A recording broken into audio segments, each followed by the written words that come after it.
So we've come to a very beautiful palace complex in the village called Deeg, and this temple complex, palace and temple complex, was built by one of the kings of Bharatpur, which is not far from Vrindavan. And actually this is part of Vrindavan itself. It's a place I think most ISKCON devotees don't know about. They don't come here because it's not one of the 7 temples of Vrindavan or Radhakund, etc. But it's part of the history of the lore of Vrindavan, because much of what we see in Vrindavan proper, the palaces, the temples, etc., they were built by Krishna conscious kings in previous centuries. When you walk around Vrindavan, you see many beautiful palaces, many beautiful temples, but the sadhus didn't build them because the sadhus were renounced. So Krishna conscious kings would build that. That's part of their service to Radha and Krishna. And they would also build temples and palaces for their families. So this is one such temple and palace complex. It's quite vast actually. It'll take us a couple hours to walk around. Only an hour and 20 minutes drive from Vrindavan proper. So I brought devotees here just to get a feeling for the history of Vrindavan, which includes these Krishna conscious kings, these Raja Rishis. So we're walking around. The king actually had a famous deity carved of Hanuman out of pure jade. Big deity, 8-9 feet tall, carved out of pure jade of Hanuman. And the deity, Lakshman and Ram, are sitting on his shoulders. So I think that deity must be worth millions and millions and millions of dollars. It's like they have a security guard there actually. But like this, you discover many wonderful things in the greater Vrindavan. Vrindavan's more than Loi Bazaar, or even just our beloved Radhakund and Shyamakund. It extends for many, many, many kilometers, and as one goes around Vrindavan, there's many wonderful things that you can discover. So just for an historical aspect, we brought our devotees here, and I told them that today they can just wander in the palace grounds and just, imagine what it was like 300 or 400 years ago. And but it's nice it's being maintained. The government is maintaining this, and people come here, they have festivals here, they have tours here, etc. And Indians, they can come in for 20 rupees, and foreigners it costs 300 rupees. But when we arrived, we said, we're not foreigners, we're sadhus and sadhvis, you please give us the Indian price. They did in appreciation, because devotees are all dressed so nicely. So we're wandering around here, and you can see in the video Hanuman, and you can see the beautiful architecture and the large grounds. This is how the kings lived. It's very nice how they used space. Not everything was construction like we see in Kali Yuga. There's construction, but there's lots of space, something like we might hear about in Dwarka, when Krishna ruled Dwarka as Dwarkadish, as the king. Dwarka was constructed in such a way that the citizens could wander through gardens and forests and flower gardens and just, get a little relief from the stress of material life. Of course, I don't think there was any stress in Dwarka, but I'm just making a point to use space in such a way that the mind is peaceful, so one can think of Krishna. Oh, glories to Srila Prabhupada. Hare Krishna.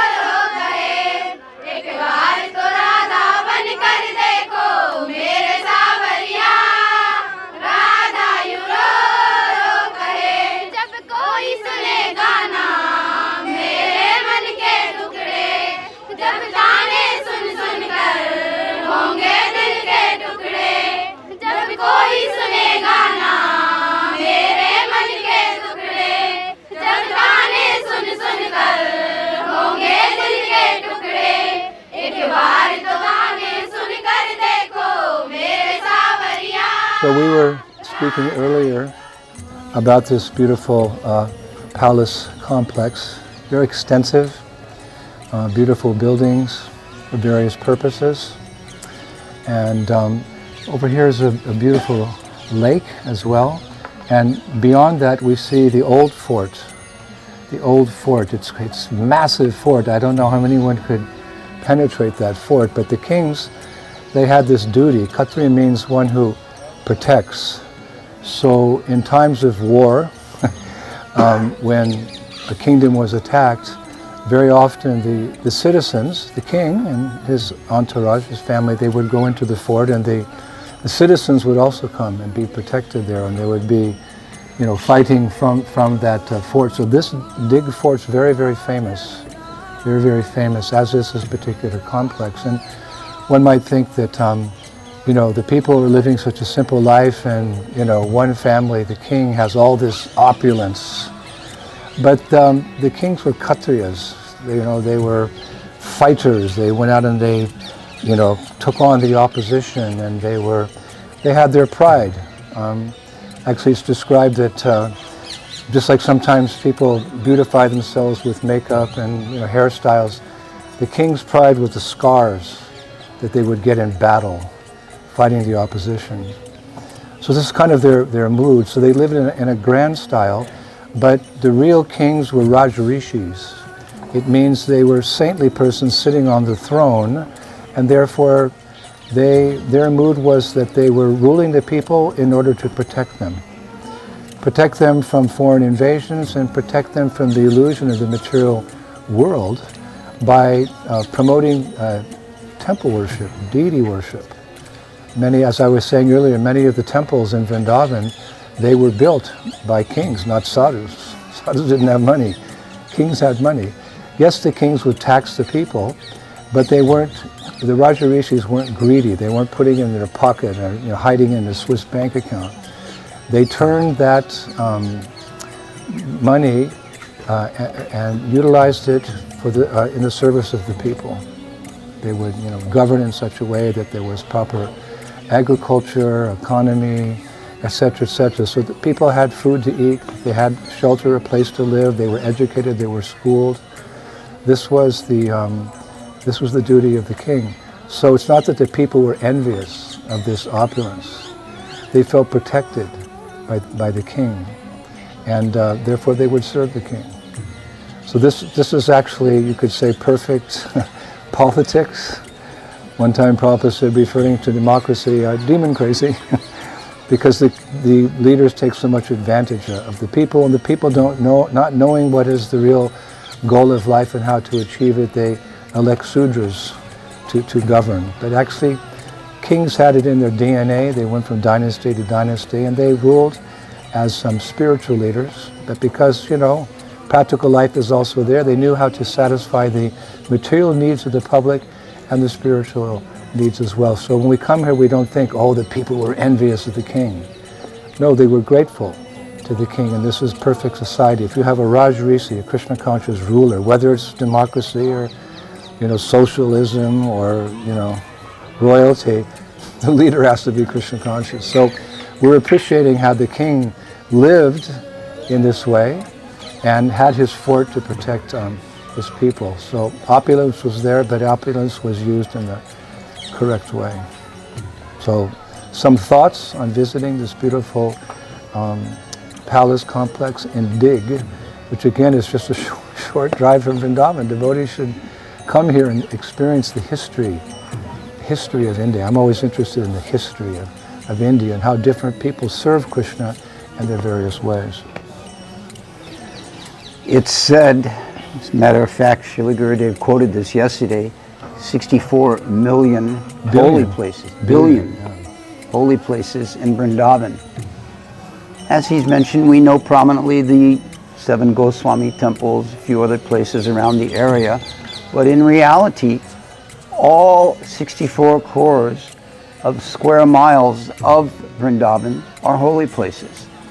The pastimes that take place we may or may not have uncovered yet, but they're connected to the places where Krishna had his pastimes.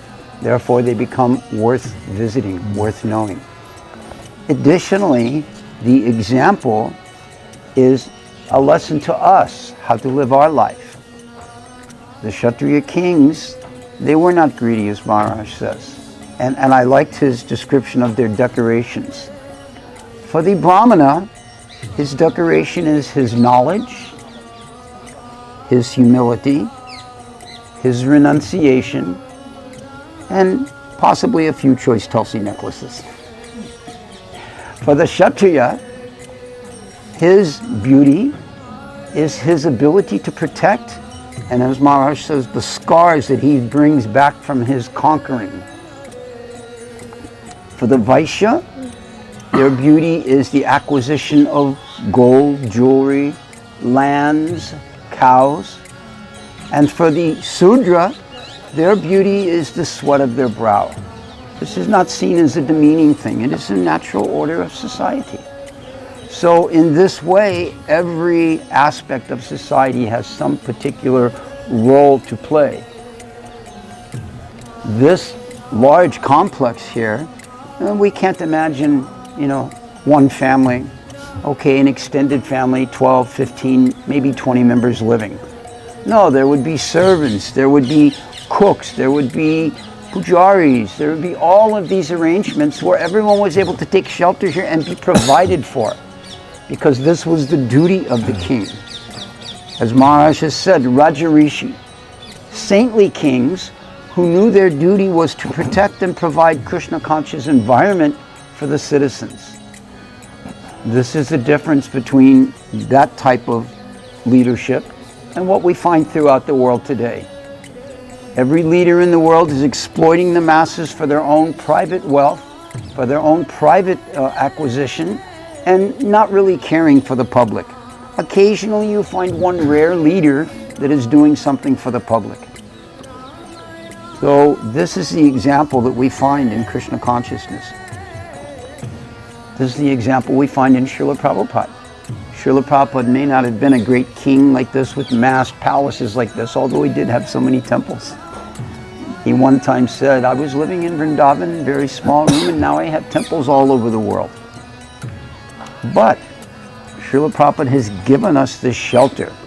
Just as the Rajputs here gave shelter to the residents, Srila Prabhupada has given us shelter in this ISKCON society, in this Vedic culture, in the teachings of Bhagavad Gita and Srimad Bhagavatam. So for us to embrace them, for us to be able to guide our lives by them, we can also be very satisfied and happy and peaceful. And what is the central point of this area? The deity. Prabhupada said many times that the home becomes purified by the presence of the deity. We know from having visited Jaipur so many times that the king arranged his palace so that he could see Govindaji, that the family members would go to Govindaji. Prabhupada tells one story of one very wealthy man that had the deity installed in the home, and it was the duty of every one of the children first thing in the morning to come and offer obeisances to the deity to take darshan. If they did not, the priest would give them one bill. Sir, you did not come this morning, you must pay this fine.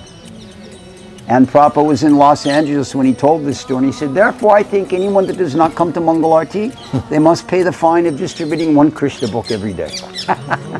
So all the devotees laughed very heartily. So this was the center. So this type of a mood, this is how these places established and lasted so long, because Krishna was the center. Yes, in that regard, the kings would use a lot of their opulence that they got from taxes and from conquering other kingdoms. That's what kings did. And a lot of that opulence was used for worship of the deity, because these kings were Krishna conscious, and they knew that whatever wealth they had was given to them by the Lord to be used by the Lord. So it was understood that if the deity was properly taken care of, then the kingdom would be properly taken care of. And Prabhupada also was teaching us that if the managers of our temples take very nice care of the deities, then everything will become auspicious. So this was the situation in Vedic culture, that the kings, they would daily go to the temple, they would watch the arti, and they would participate in the worship in various ways, and feeling that Maraki Krishna Mare Ke, Mare Krishna Raki Ke. If Krishna wants to kill you, no one can save you. But if Krishna wants to save you, no one could kill you. This was one of the symptoms of the kings. They were very, very devoted to Krishna in this Braj area, and in Rajasthan as well, as we know, very devoted to to the deities, and this was their actual glory. They were just serving Krishna according to their propensity, arranging deity worship so that all the citizens could come every day and become purified by that worship as well. So all glories to the Raj Rishis. I hope that in the future we'll see more Raj Rishis to help us spread Krishna consciousness around the world. All glories to Srila Prabhupada. Hare Krishna. Hare Krishna.